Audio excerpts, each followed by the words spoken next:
अस्सलाम वालेकुम। तो मैं जा रही थी अर्टिट फोर्ट गिलगित बल्तिस्तान। तो मैंने सोचा क्यों ना मैं आपको भी साथ लेके चलूं, क्योंकि मैं भी पहली दफ़ा वहाँ पे जा रही थी। तो आप भी पहली दफ़ा ही जा रहे होंगे मेरे साथ। तो चले चलते हैं करीमाबाद। अगर हम किसी मकामी से पूछे जो यहाँ पे रहते हो कि हमें किला तक जाते हुए कितना टाइम लगेगा, तो वो यही कहेगा कि 5 मिनट लगेंगे। हालांकि ऐसा नहीं है, तकरीबन हमें 1.5 घंटा लगा था ऊपर और नीचे आते हुए। किला तक जाने का रास्ता नहायत ही खूबसूरत पत्थरों से बना हुआ है और इस रास्ते में आपको बहुत ज़्यादा बाज़ार देखने को मिलेंगे। 6 या 7 तकरीबन यहाँ से बाज़ार मिलेंगे आपको, जिनमें आपको पत्थर से बनी हुई चीज़ें मिलेंगी, कपड़े होंगे उनके पास, शॉल्स होंगी और बहुत खूबसूरत चीज़ें होंगी जो आप उनसे ख़रीद सकते हैं, शॉपिंग कर सकते हैं।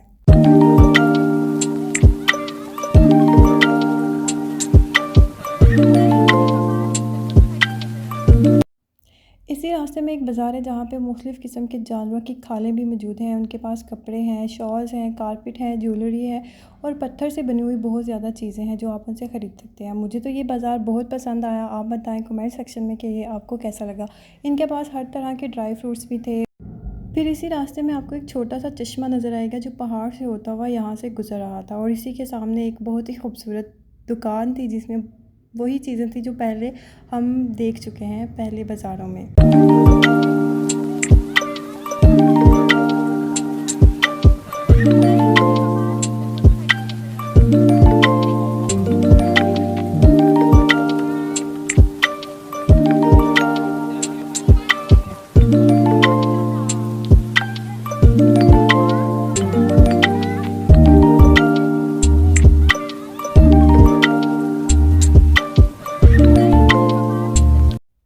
इसी रास्ते में आपको बहुत ज़्यादा ग्लेशियर्स नज़र आएंगे जो बर्फ़ से ढके हुए हैं और बहुत ही प्यारा व्यू आता है, क्योंकि यहाँ पे हम ऊंचाई पे थे और हमें नीचे से हर चीज़ नज़र आ रही थी और बिल्कुल क्लियर व्यू था।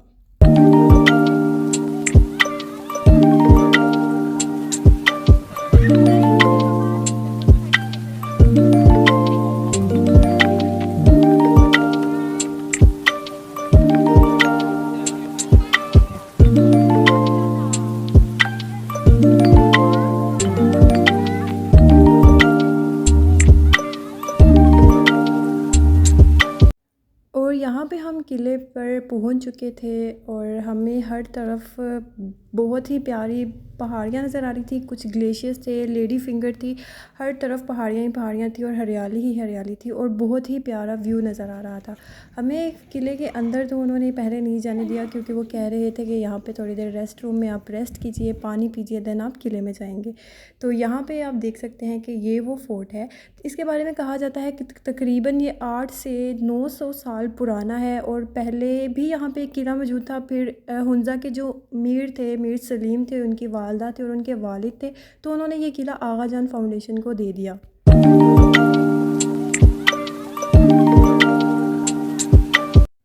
किले के दरवाज़े बहुत ही छोटे थे और फिर यहाँ पे हम अंदर गए तो हमें स्टेयर्स देखने को मिली जिनके स्टेप्स बहुत बड़े बड़े थे और हमें मुश्किल से उसके ऊपर पाँव रखा जा रहा था। 1945 में हुंज़ा का आखिरी हुक्मरान शिफ्ट हो गई पहले से उन्होंने अपने लिए एक मॉडर्न डिज़ाइन बनवा लिया। ये जेल है या इसको हम ज़िंदान भी कह सकते हैं। जब कोई भी उस ज़माने में जुर्म करता था तो उस वक्त का बादशाह उसको इसके नीचे फेंक देता था। असल में ये ऊपर जालियां हैं और नीचे जो पत्थर नज़र आ रहे हैं इसके अंदर उनको ज़िंदान के अंदर वो फेंक दिया करते थे। ये वो मलबूसात है जो शादी ब्याह पे उस वक्त के बादशाह और उसकी शहज़ादी पहना करती थी। ये अभी तक ये कहा जाता है कि ये 100 साल पुराने कपड़े हैं जो वो शहज़ादा पहना करता था और उसकी बीवी जब उनकी शादी हुई थी तो वो पहनते थे।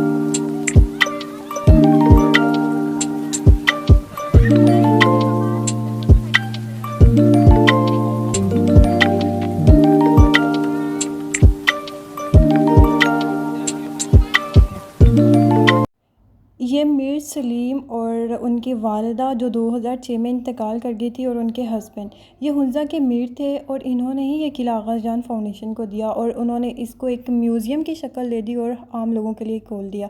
ये तमाम तस्वीरें उन शहज़ादों की हैं जो इस किले में रहा करते थे तकरीबन 8 से 900 साल पहले।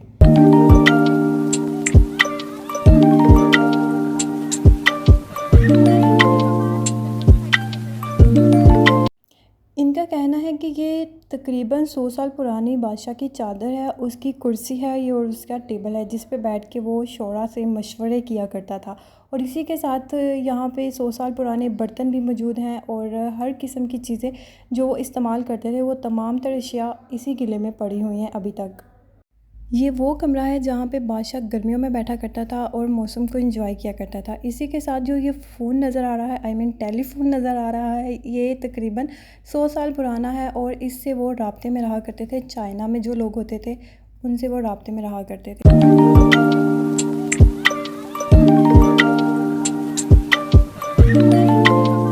इस रूम में एक खिड़की है जिसमें से हम बाहर का व्यू बहुत ही ज़्यादा एंजॉय कर सकते हैं, जो कि बादशाह भी एंजॉय किया करता था। ये उस दौर के बर्तन हैं जो वो बादशाह इस्तेमाल किया करते थे। इसी के साथ साथ उसी ज़माने के लिखे हुई यहाँ पे सिंदरियाँ वग़ैरह लगी हुई हैं, बर्तन हैं उनके जो वो इस्तेमाल किया करते थे। और दूसरी जानिब आप देख सकते हैं कि वो बच्चों के झूले पड़े हुए हैं और उसी टाइम का लिखा हुआ कुरान पाक है जो कि वो बादशाह के ज़माने में लिखा हुआ था, और कुछ आयात हैं जो उन्होंने दीवारों पर लगाई हुई हैं।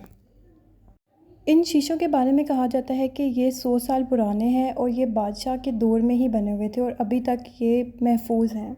पूरे किले में सबसे खूबसूरत चीज़ ये थी कि जो उस वक्त के बादशाह ने लिखी थी, मौला अली अलैहिस्सलाम से मदद तलब की थी और उसने लिखा था कि ए शहसवार दोष पैगम्बर और जुल्फ़िकार के मालिक मेरी मदद करें। इसकी ऐसी ट्रांसलेशन थी। खैर, हम थोड़ा सा आगे बढ़ते हैं। हमें उस वक्त की कुछ तस्वीर नज़र आती हैं और कुछ उस वक्त की बंदूकें नज़र आती हैं, शॉर्ट गन्स कह सकते हैं।